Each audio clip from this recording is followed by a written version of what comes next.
Two frogs fell into a deep cream bowl.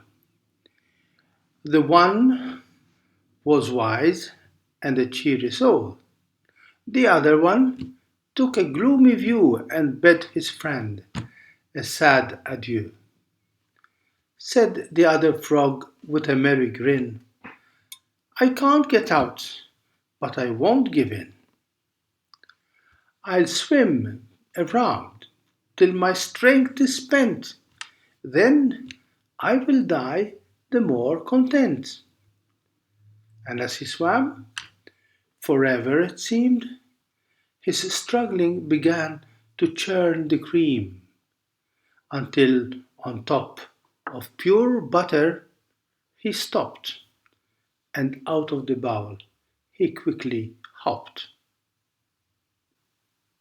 Today's gospel is about prayer. What does prayer change? Does it change things? Or does it change people?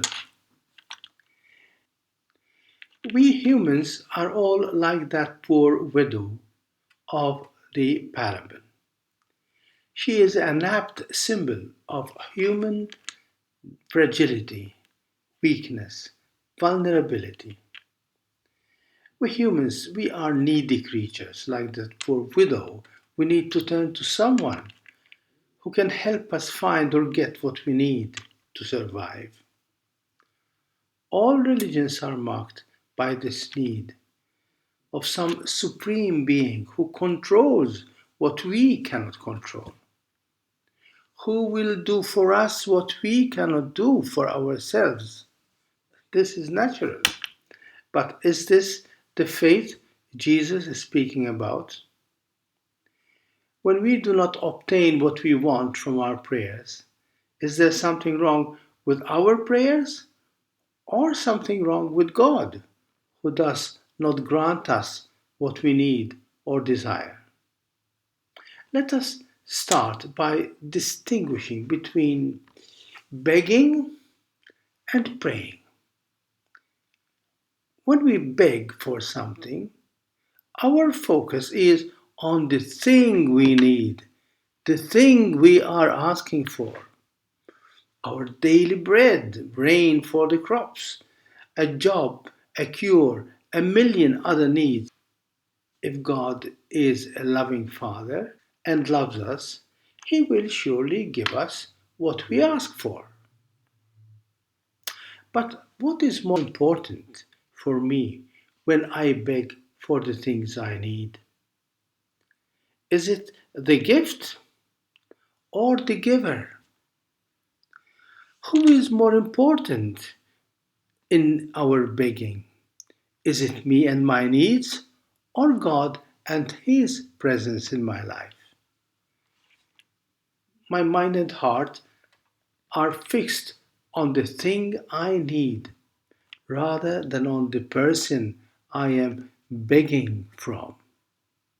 A little bit like when we go shopping, we're concentrated on the bread and butter we need rather than the shopkeeper who sells it. That is buying or begging. Praying, on the other hand, is when what we seek first is God Himself and not what we can get out of Him.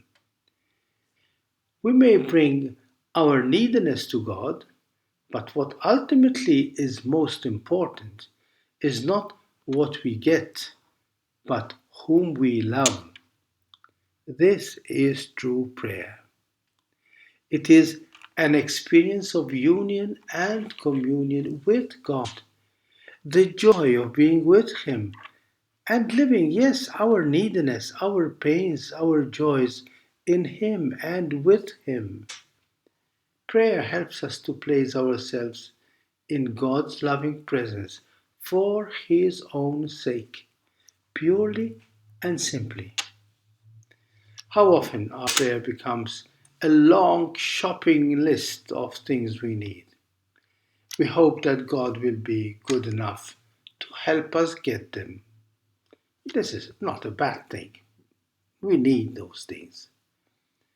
It's already a lot to turn to God in our needs. What Jesus is telling us today is not to stop there. Let us go beyond the need for the gift and fix our hearts and minds on the giver.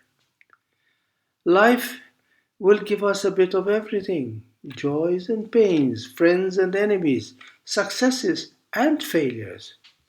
Begging is asking God to provide us with what makes our lives easy, and we ask Him to take away those things that make life difficult or impossible.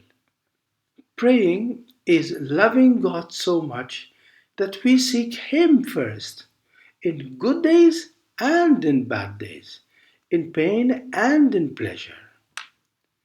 Fixing our eyes on Him helps us not to be sucked in by the cream bowl of life, like that frog.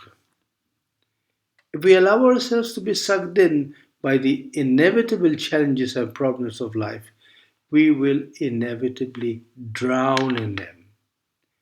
Seeing God in all things is living all situations, however good, however bad, however pleasant or unpleasant, with a faithful love that never gives up, focusing on Him, His presence right in the heart of our joys and our miseries.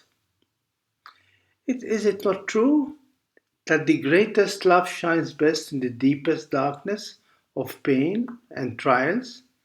Is not this the greatest prayer of Jesus, hanging on the cross and facing the desperation of rejection and death, when He acknowledges His needs but never fails to see the love of His Father right in the darkest moments of His agony? His humanity cried out loud and clear, "Father, why have you abandoned me?" But He did not stop there. He continued His last prayer that saved us from our despair. "Into your hands I confide my spirit."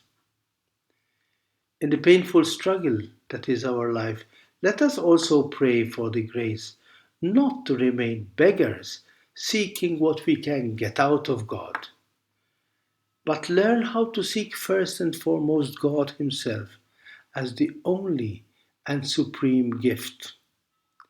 So when life becomes impossible, let us keep struggling. Don't give up hope.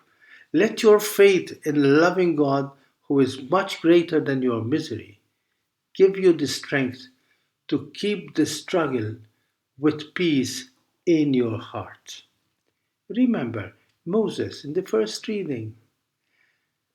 As long as he kept his hands raised up, Israel had the better of the fight. That's you and me. But let us keep not just our hands, but our hearts raised up to the Lord. And when we get tired, let us not hesitate to seek help from those around us, so that we'll never give up believing, trusting God, and doing our best. The most important thing is to keep faithfully struggling in the cream bowl of life, knowing that Jesus Himself became one of us so that we will never be alone in this struggle. True prayer anchors us in the hope and joy of knowing that when all is said and done, the cream in the bowl of our earthly life will one day turn into delicious, more solid butter, which becomes the platform from which we can jump into the open and welcoming hands and heart of our God. God bless you and thank you.